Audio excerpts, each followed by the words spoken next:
let's talk about writing.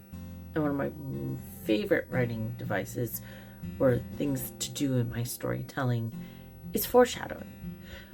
We always, as readers, enjoy a good amount of foreshadowing, but as a writer, when people ask us to put more foreshadowing in our writing, there's not much direction. So let me break this down for you guys.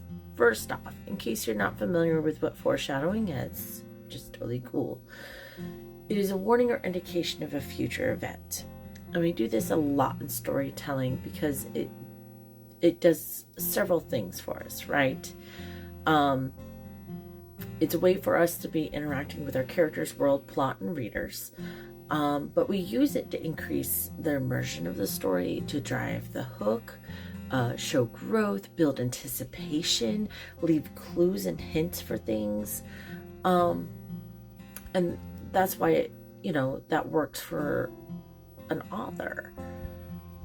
But there's ways to utilize it, right? And of course, some of the ways that I break down foreshadowing and utilizing it is you're either putting in a informative warning, you're hinting what will come to pass, or you're hinting what could come to pass. So that's like your red herrings and stuff, where you're misleading the reader. It develops stage of the plot unfolding, or better yet, altogether, it is strictly for the enjoyment of misleading the reader completely. And it's very interesting how different what could come to pass is used in writing versus intentional misleading the reader, right? And of course, how you would use it, you can use it in your word choice, can be foreshadowing, the way you craft your narrative, how you present the world, how your characters interact, how an event unfolds, or you're also depending on the reader's intuition a little bit. A lot of people forget there's like this unspoken side of foreshadowing that's not necessarily written on the page, but it sets the reader up in a way where they can start to speculate. And that's where like mystery and crime novels are really, really, really, really good at this.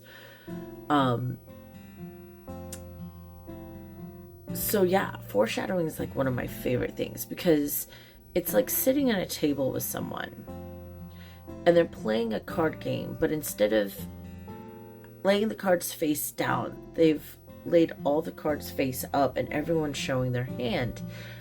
And you can sit at this table and everyone's having a good time, but until you figure out what the game is, whether you're playing blackjack or war or go fish, poker, you don't know what game you're playing, right? Like, you see that things are happening, but you don't know which of these cards and movements matter the most and how to win the game just yet. And that's how I see writing a story or telling a story or foreshadowing. We are playing a card game with you where all the cards are face up. You can see things coming, but without knowing the weight of those movements, when I slide that card off to the side, you can assume it's a discard pile when in fact that's me stacking up a winning hand to the side. And that's the feeling I want to leave readers in every book I write on some level. Now, granted, that doesn't mean, like with our hallmarks and our feel goods, that you can't let them know and let them be able to figure out the plot in certain points way in advance. It's okay. Sometimes us readers enjoy the comfort of knowing what's going to happen and what kind of story we're reading.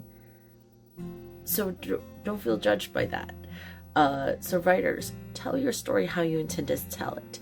If you want the reader to hook arms with you and you're both helping each other play Go Fish, then write it that way with your foreshadowing and things like that can help you with that.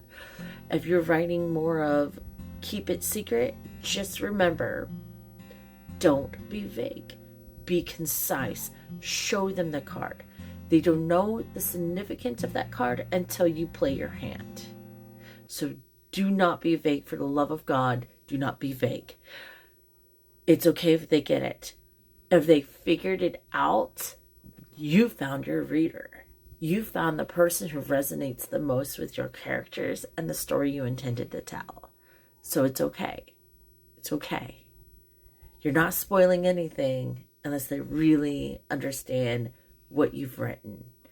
I think that was one of my earliest rookie mistakes, is I was trying to be too mysterious in that first draft. And I was like, and even when I went to revise, I'm like, what did I write? Where's more foreshadowing? How does this all relate to each other?